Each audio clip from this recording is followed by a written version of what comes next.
देखिए नमस्कार, मैं सुनील और द उदयपुर अपडेट्स पे आपको अभी जो तस्वीरों में जो गाड़ी नज़र आ रही है वो कोई ऐसी साधारण गाड़ी नहीं है जो जिसके पहिए थम गए हैं। ये सरकार के तंत्र के पहिए हैं जो अभी थम चुके हैं और इस पहिए के थमने से आखिर क्या इफ़ेक्ट पड़ रहा है वो आपको ये रक्तदान और महादान जो लिखा हुआ है वो बताएगा।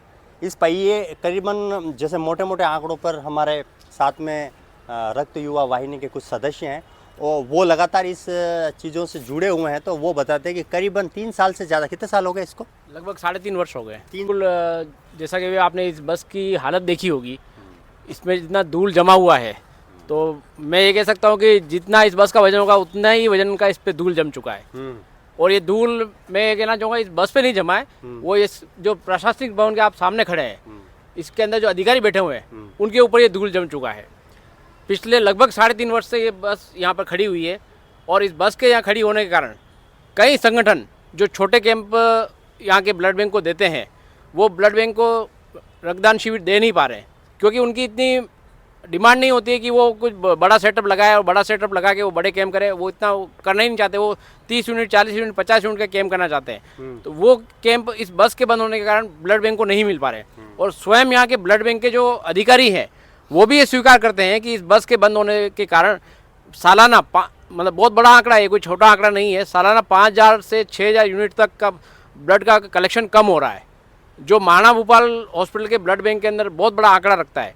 सालाना यहाँ पे 25,000 यूनिट के आसपास रक्त का संग्रहण हो रहा है और अगर उसके बाद 5-6 हज़ार यूनिट कम हो पा रहा है तो उसका ही कारण है कि आपने कई बार समाचार पत्रों में भी पढ़ा होगा, आपने खुद ने भी देखा होगा कि आए दिन खबर छपती है या आपके पास भी किसी के फ़ोन आते होंगे कि सर हम ब्लड के लिए परेशान हो रहे हैं, ब्लड नहीं मिल रहा है। तो उसका एकमात्र कारण यही है कि ब्लड कैंप बराबर हो नहीं रहे हैं और उस नहीं होने के कारण ब्लड बैंक में ब्लड की शॉर्टेज होती है। ये जो पूरा सेटअप है इस बस के अंदर क्या क्या होता है, आपने तो अंदर से देखा होगा कई बार, क्या क्या चीज़ें लगी हुई होती है और क्या ये बस जाती है तो लोगों को क्या इसका सुविधा मिलती है? देखिए, ये जो बस है एक तरह से चलता फिरता ब्लड बैंक है पूरा। इसके अंदर वो सारी सुविधा उपलब्ध है जो ब्लड बैंक के अंदर होती है। कोई भी संस्था अगर 40-50 यूनिट का कैंप करती है, 40-50 यूनिट का क्या, मैं तो ये कहना चाहूँगा कि लगभग 100 यूनिट का कैंप भी इस बस को अगर व्यवस्थित तरीके से करें तो 100 यूनिट तक का कैंप इस बस के अंदर हो सकता है। इस बस के अंदर वो सारी सुविधा उपलब्ध है जो किसी कैंप के अंदर या ब्लड बैंक के अंदर आवश्यक हो।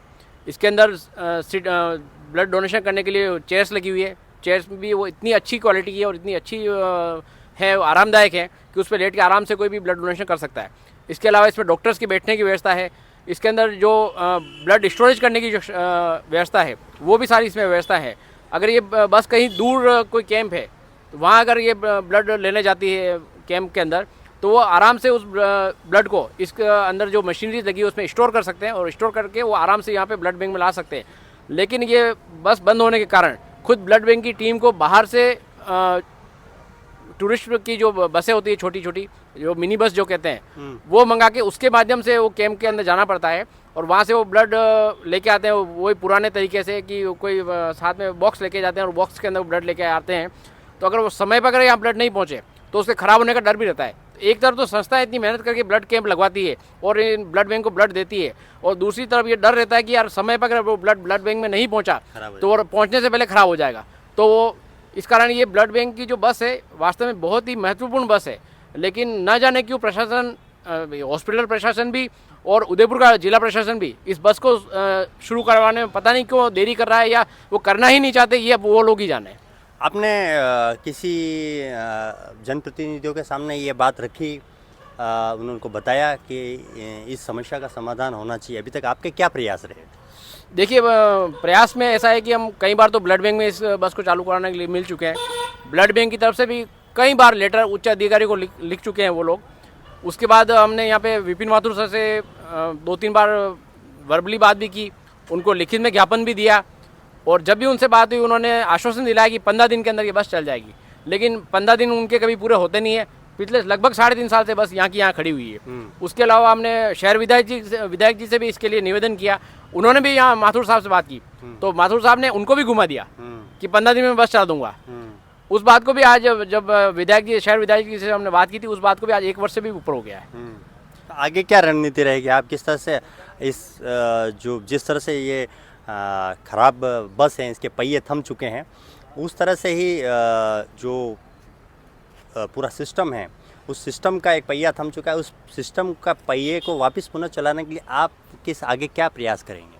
देखिए, प्रयासों में हम कोई कमी नहीं रख रहे हैं। हमने जब देखा कि यहाँ के स्थानीय प्रशासन, यहाँ के जनप्रतिनिधि कोई इस पे कार्रवाई नहीं कर रहे हैं और उसको ऐसी हालत में बस पड़ी हुई है, तो वो शायद इसकी चिंता ही नहीं है, या उनको ये चिंता नहीं है कि जो गरीब क्षेत्र के इस मेवाड़ अंचल जो आदिवासी क्षेत्र के रूप में जाना जाता है, वो लोग यहाँ आते हैं, उनको ब्लड नहीं मिल पाता, वो परेशान होते हैं, और उनको मजबूरन, जिनके पास खाने के लिए पैसे नहीं होते, उनको मजबूरन इधर उधर से व्यवस्था करके, और जो प्राइवेट ब्लड बैंक्स है जहाँ पे उसका ब्लड का जांच का शुल्क लगता है, वो शुल्क भी इधर उधर से व्यवस्था करके चुका के वो ब्लड लाना पड़ता है। जबकि अगर वो यहाँ भर्ती है और यहीं के ब्लड बैंक से अगर ब्लड मिल जाए तो उसको निःशुल्क मिल जाता है। तो पता नहीं क्यों जनप्रतिनिधि, यहाँ के अधिकारी और प्रशासनिक अधिकारी इस पर ध्यान नहीं दे रहे हैं। इसी को ध्यान में रखते हुए भी 2 दिन पहले मुख्यमंत्री साहब यहाँ उदयपुर, माननीय मुख्यमंत्री जी पधारे हुए थे, तो रक्तदाता युवा वाहिनी की टीम उनसे मिली और उनसे भी हमने ज्ञापन दे के चर्चा की कि सर इस बस को आप शुरू करने का प्रयास करें। तो हम इंतजार कर रहे हैं मुख्यमंत्री जी इसको शायद शुरू करवा दें, और नहीं होता तो फिर हम आगे उस पर विचार करके टीम के माध्यम से आपस में बैठ के विचार करेंगे और फिर आगे की रणनीति हम तय करेंगे। देखिए, ये हैं रक्त युवा वाहिनी के तमाम कार्यकर्ता पदाधिकारी गण जो हैं वो आए हैं, बड़े चिंतित हैं। पूरी मैं थोड़ा सा दिखाना चाहूँगा। यहाँ जो है हमारे साथ में जो साथी है, मैं उनसे कहना चाहूँगा कि देखिए ऊपर से लेके नीचे तक पूरे, और अभी तक आप कितने जिसके पहिए हैं आपने बता रहे थे कि इतने धस चुके हैं, थोड़ा सा उसमें बताएं। ये आप स्वयं देख लीजिए, ये बस खड़ी खड़ी यहाँ इसके आसपास पहियों के पास में लगभग 4 इंच से भी ज़्यादा धूल इसके आसपास जम चुकी है। तो मतलब दिन प्रतिदिन इसमें मामूली खर्च है, जो छोटा मोटे कोई कमियां हैं, अगर मामूली खर्च से वो सही हो जाती है तो उसको सही कर देना चाहिए। लेकिन जबकि ये 3.5 साल से यहाँ बस बंद पड़ी हुई है, तो दिन प्रतिदिन इसका काम बढ़ता जा रहा है, खर्चा बढ़ता जा रहा है, पर फिर पता नहीं क्यों जिम्मेदार इसके ऊपर ध्यान नहीं दे रहे हैं। बिल्कुल, अगर कोई स्वयंसेवी संस्थान है या कोई ऐसी संस्थान है जो इस कर सके, वो भी आगे आएँ। सुनील पंडित, कैमरा पर्सन हमारे मित्र हैं, उनके साथ